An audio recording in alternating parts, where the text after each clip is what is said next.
Life Audio. Welcome to the Team Us podcast, where we share how grace, commitment, and cooperation can help couples live the everyday moments of marriage together. Hey everyone, we're Ted and Ashley Slater. When and how is it okay to vent to your spouse? Today we talk about what venting is and share 3 key questions to ask before you do. So Ted, I recently ran headfirst into a bell. Would this be a bell that I installed to solve one of my problems? Yeah, but we came up with this solution together. Well, I kind of proposed it and you agreed to it.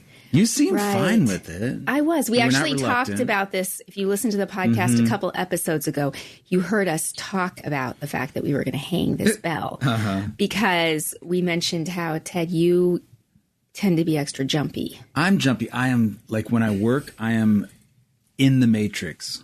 I am, like, engaged with the code. And if something happens around me, I'm startled out of it and I'm jumpy and my heart races. And yes. So we hung this bell. We probably should. With me. It's a me problem. We got like a dinner bell that sticks out from the wall. We probably should have done something flush Think against of the kind of bell that people ring to call the cows home or the kids home to eat dinner or something. And so a little smaller, but still as loud. Within 24 hours, I ran right into it. It hurt really badly. So since then, we've been using it as a towel hanger. Like I hang a towel over it so that I don't run into it. But we're going to take it down. So that nobody rings it because it's so dang loud. Right. I did ring it today, though. The purpose of the bell was to notify me when somebody is coming into my closet office. Yes. Oh, I like that. Cloffice. Yes. Yeah. Well, okay. Because I'm so jumpy. There you go. Now you get it. Yeah. My head hurts just recounting this. Yeah. Anyway. Okay. We're taking it down.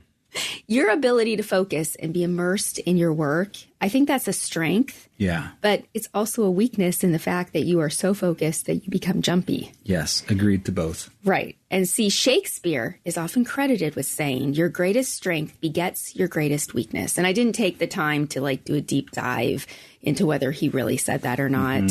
If I were in editor mode, I would.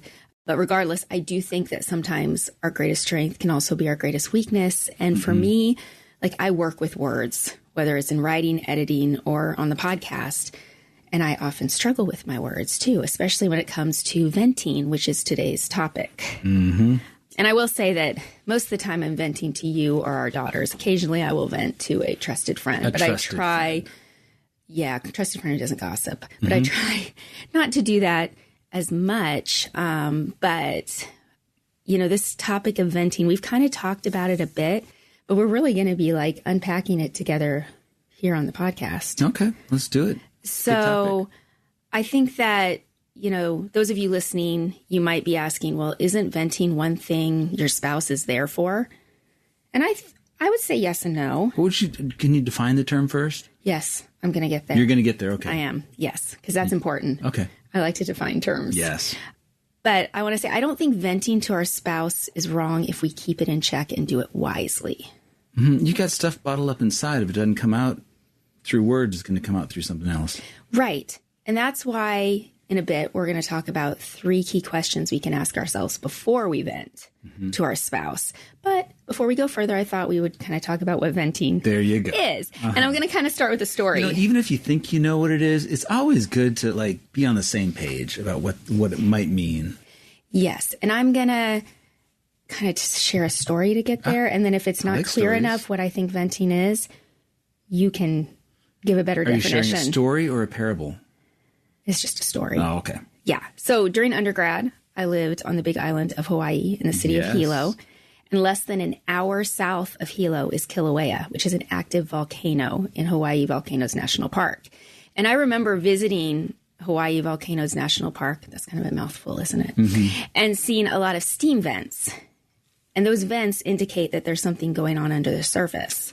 According to the Geological Society, and I'm quoting here, steam vents occur on most active volcanoes and are a sign that magma lurks beneath the surface. And they have an exclamation point there. I should have said it with more emotion.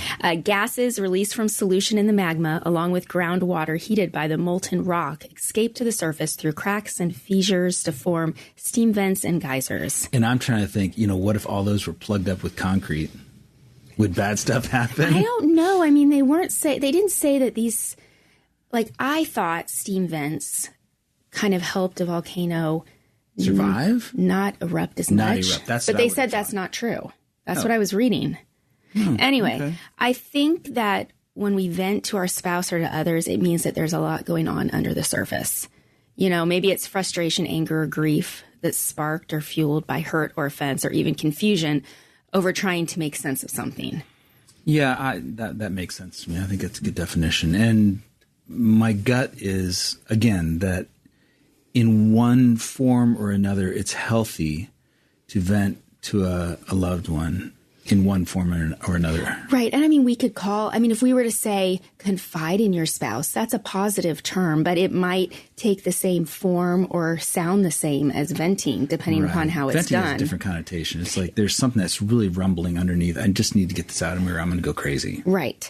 And some people, like me, are external or verbal processors. Yes, like you I very much words, right? I need to talk through situations or frustrations and my emotions in order to make sense of them. And a couple of our daughters are like that too. Like if I keep everything inside, I will eventually explode or melt down.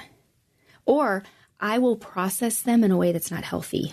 I sometimes need that sounding board to say, wait a minute, maybe you're off track here or off base here, or have you thought about this? But even so, I think it's helpful to step back and figure out what is going on under the surface before venting to our spouse, because it does affect how we vent. And if we're not careful, I think how we vent can negatively affect our spouse and our relationship. And we have examples of that, which I'll bring one up later. Good. So, okay, how can we determine if or when to vent to our spouse? Well, after a short break, we'll share 3 key questions to ask before venting to our spouse.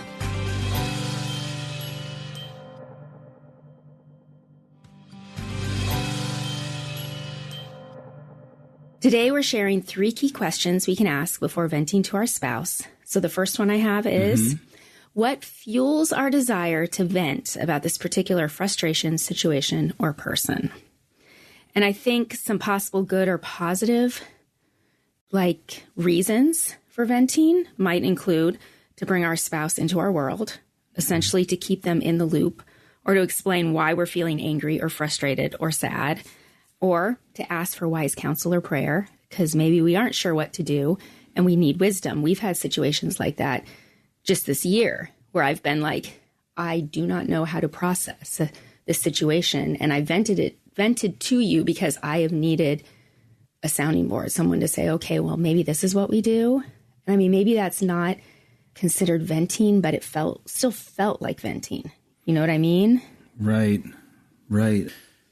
I'm thinking, sometimes I might vent just because I'm ticked and I need to share my tickedness with someone, but in a way that's not going to, tarnish the reputation of the person I'm miffed at or that's triggered me. I don't want to share a Facebook post where I'm venting. No. And that's Right? why, but I think it's different when it's between spouses because you're at home in private. So you can talk about how someone hurt you or upset you as long as there's this understanding it's going to stay between you. Right. Because you're a couple, you're one entity and you're working through something together. But no, not on Facebook. That's not a good place to vent. Please don't vent on Facebook. No. And I think a not so good reason to vent to your spouse might be just the desire to have them get as fired up or as upset as you are. Although, if somebody feels the same way as you about something, it's comforting. This is true. What I'm saying, right? But if I'm at the height of my emotions and then you join me at the height of my emotions, I don't think that's healthy. If I've calmed down just a little bit and then you empathize with me and do say, oh yeah, that sucks, or, oh, that was awful that they did that. Right. I think if we're less amped up, Got it. It's healthier. I think that makes good sense. Yeah, because I think there are situations and frustrations that we absolutely need to share with each other. But I think if the reasoning that fuels us to share them in that moment is not so good, it might be better for us to take some time to calm down before I come and tell you about it. Maybe I can spend some time praying, or I can take a break room, as we've said before. instead of just fly into your closet. What did you call it? Your My clofus. Clofus. Fly into your clofus all worked up and upset, and you're like focused on your thing, and you're like, Oh, right. wait, No, what? wait, I'm not What are ready you for this. Exactly. Exactly. Well, that's a good point. In venting to your spouse, I don't know if you're going to get to this, but it would be helpful to know if they're in a position where they're able to manage the venting words. Right. I did not add that, but I think we've talked about that type of thing before is, you know, if you really need to talk to your spouse about something, ask them, hey, I'm really upset about something. Do you have time for me to vent? Right. And make sure, because if I come in venting and you don't have time for me. Or context. Right. I'm just going to get more upset because I'm already upset. And then I feel like you don't have time for me. Yeah. I can always say, hey, I'm wrapping up something. I'll have time in 10 minutes. I'd love to hear your vintage. Yeah. And there was an article that you recently sent me from the website Science Alert. Right. About a study that found that venting doesn't necessarily reduce anger. Isn't that interesting? Yeah. Like researchers found that in some cases, venting could increase anger.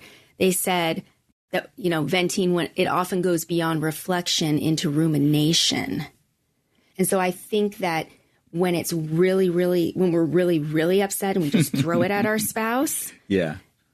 I don't think that's helpful venting. Well, no, I'm for some reason my mind's going to some TV show, fictitious. I'm imagining a scene where husband and wife are venting about something and they get so animated they're like, all right, let's do something about this now. You hop in the car and you prepare to do something that you shouldn't be doing. Right. And I'm going to talk about later how you get in fix-it mode. Oh, yeah. And so I'm Mr. Fix-It Boy. Yes. Okay. But there are also some things, I think, that don't carry as much weight, and we don't need to vent about them. We can choose to exercise restraint and not vent at all. Mm-hmm. Like, for example, there's a movie that recently came out. Yes. And you have been reading all the news stories about the actors in it. I have been avoiding all of those because I want to just see the characters. Right. And you've had to exercise restraint because I have asked you not to share them with me. Right. It's because the world I live in, most of the work I do is with websites that talk about news and such. And so I'm sort of immersed in that world. Yeah. And you've been close because you've brought it up a few times, I think. Yeah. But you have... And I have heard great things about the production itself. So that's what I keep talking about in our conversations rather than the weirdness behind the scenes. Yeah. I mean, you did not go see the movie. No, but I've read reviews and I've heard people who've, I've listened to people who've seen it. But there are things like that we might want to vent about that if we know we could just let it go, not vent to our spouse. That's a good example where it would be good for me not to vent because it would ruin the experience for you. Yeah. And that would suck. All right. You ready for number 2? Second question. Born for number 2. If we vent in our current emotional state, will we be reacting or responding? And I'm thinking reactiveness is not what we want. Right. And I know that my initial venting is normally more reacting and less responding. Right. Okay, but I think we have to say what the difference is between reacting and responding. Well, I mean, you can get to that, but I'm envisioning like you hit my elbow and my hand just snaps into your face. That's reacting, which is not good. I was going to say an emotionally motivated knee-jerk reaction. Knee-jerk reaction, right. Have I ever touched your face in a painful way? No. Other than that time I bumped into your tooth. Oh, that's a whole nother story, which was an accident. I had to go get my tooth chiseled down a little bit because it chipped it. But we'll share that. So that was a bad sometime. example of hitting me in the elbow, and because I would never physically hurt you. Just putting that on the record here. Yes. So a reaction, this is what I have, like I said, is whenever we have an emotionally motivated knee-jerk reply. Well, a response requires us to practice the wisdom of Scripture. Right, and just patience. Right. Responses mean we're quick to listen, slow to speak, and slow to become angry, as James 1:19 says. And I think when we're upset enough about something that we want to vent, we're angry. And maybe sometimes the anger is justified. I mean, maybe someone has really betrayed us or hurt us or lied about us. That's happened. It's been a year. Yeah. So responses, we slow down. Mm-hmm. Reacting escalates a situation, whether it's our desired intention or not. And I think that's what can happen when we're really heightened and we bring that to our spouse. And Right. yeah, I was actually so I'm rewatching Gilmore Girls with the girls. Right. And there's this episode in season 5. And I know those of you who've read the book, in there I stopped watching Gilmore Girls for a while because of choices.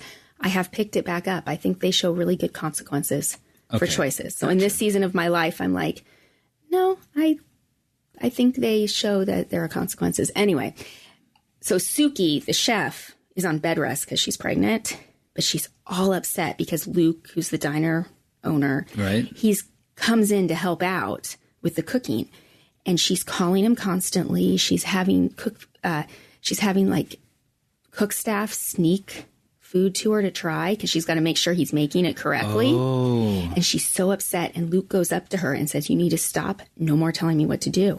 So Right. she must call her husband because her husband shows up Oh no. in the kitchen, even more upset than she is, Oh, and no. starts yelling at Luke. So that's an example of she's No. really upset. She vents to her husband. Then her husband shows Wants to up. solve the problem. Right. And he's like, "If you make her mad, then I have to live with that." Yeah. Anyway, I just watched that one today. Wow, that's a good example. And I think, as wives, our reactions have an effect on our husbands, like Suki's had on her husband. And in the movie Holes, there's a character who responds with, "I can fix that." And you like to fix things, right? Just like Jackson in Gilmore Girls wanted to fix things. Man. So when Holes is I, such a good movie. so when I come to you all upset and venting without calming down first, I think it can fire up that fix-it instinct in you. Like, we've had instances over the last, almost 22 years that have translated into you defending me online. I got a really snarky, not nice review on one of the books. Right. It was just mean. It was mean. Or confronting a family member or friend or intervening in a work situation. As any good husband, you don't like to see me upset or treated poorly. Right.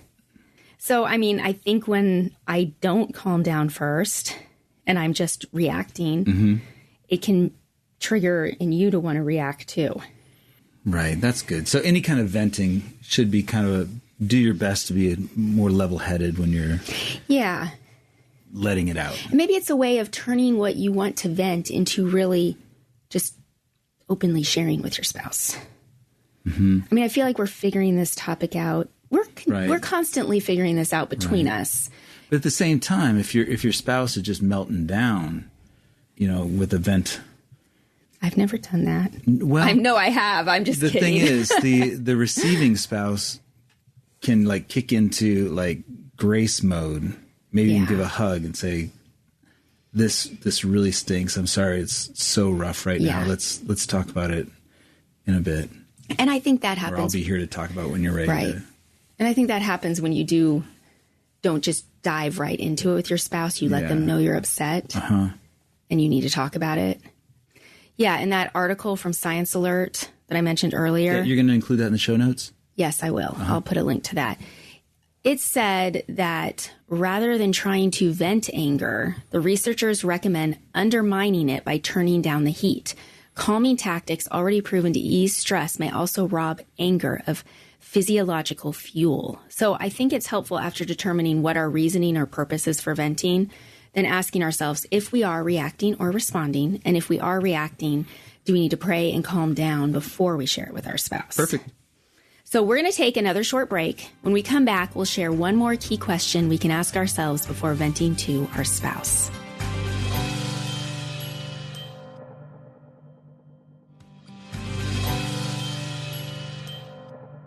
We are sharing 3 key questions we can ask ourselves before venting to our spouse.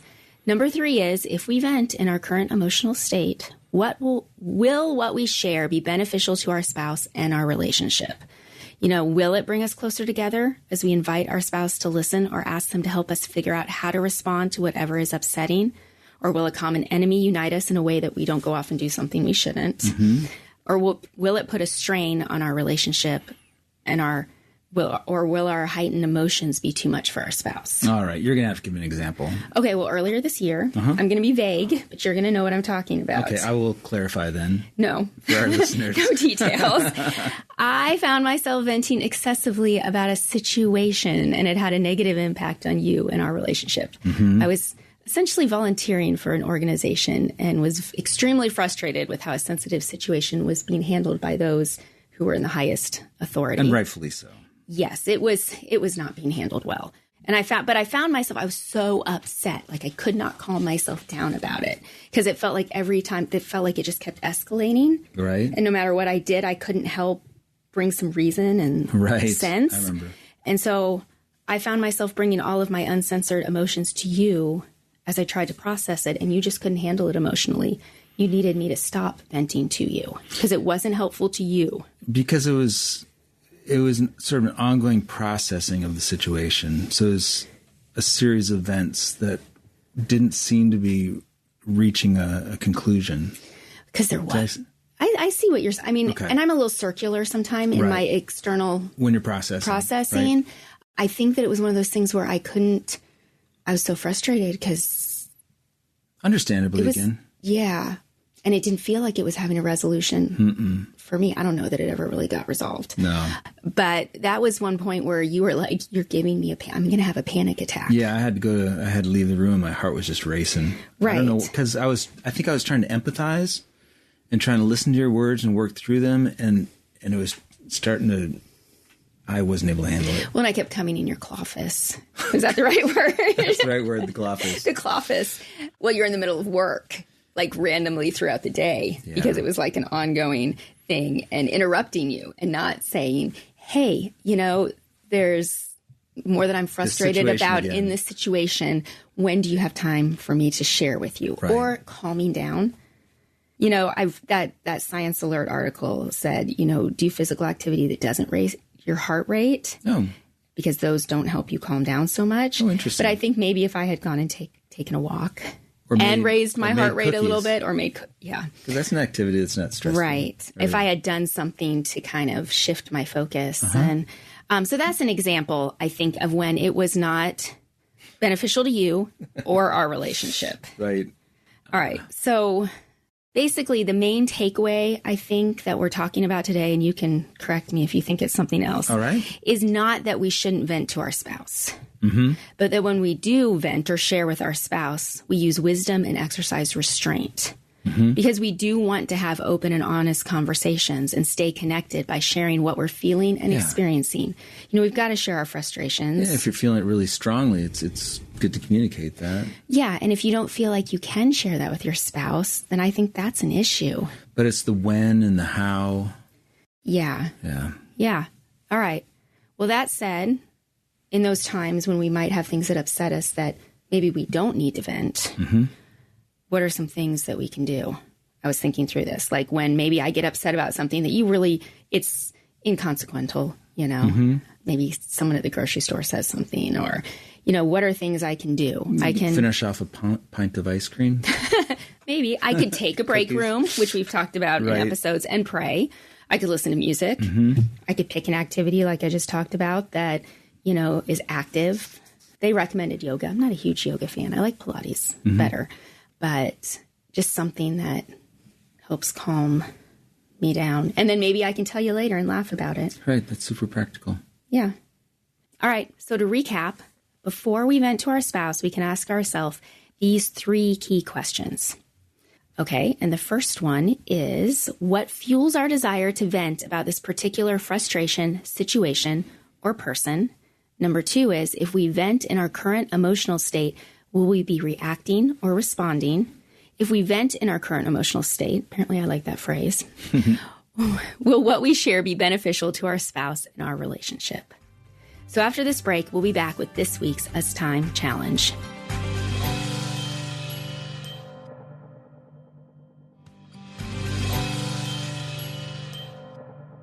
For this week's Us Time Challenge, if you find yourself ready to vent about something this week, pause first. Ask yourself these 3 questions and determine if you need to calm down before sharing. Right. This is a pretty thick sort of discussion. So just listening to the words, it might be hard to keep track of all the things that you're communicating. So like you're going to include some of this in the show notes, right? I can put the questions in the show notes. I think that would be really helpful to just look at the questions again and sort of really, because the first one is tough. It's talking about your heart, your motivations, and that's not easy. So I mean, I know sometimes my motive is I want you to be mad at this person too. And is that, I mean, if we have a common enemy, that's good for you and me. Yeah. So, I mean, I think we just kind of scratched the surface. And I think some ways it is semantics. You know, like you said earlier, venting has a negative connotation. But I think if practiced, maybe we need to come up with a new word for it. Oh. We'll have to think about that. Or maybe our listeners can propose new words. Maybe. Yeah. All right. Well, thanks for joining us on the Team Us podcast. If you enjoyed this episode, please subscribe to the podcast, and we'd love to have you leave a review over at Apple Podcasts. We're looking forward to next time as we keep talking about how grace, commitment, and cooperation can help couples live the everyday moments of marriage together. Team Us with Ted and Ashley Slater is a production of Life Audio and Salem Media. If you liked what you heard today, please take a second to rate and review the podcast in your favorite podcast app so that more listeners like you can find the show. For more faith-filled, inspirational podcasts, visit us at lifeaudio.com.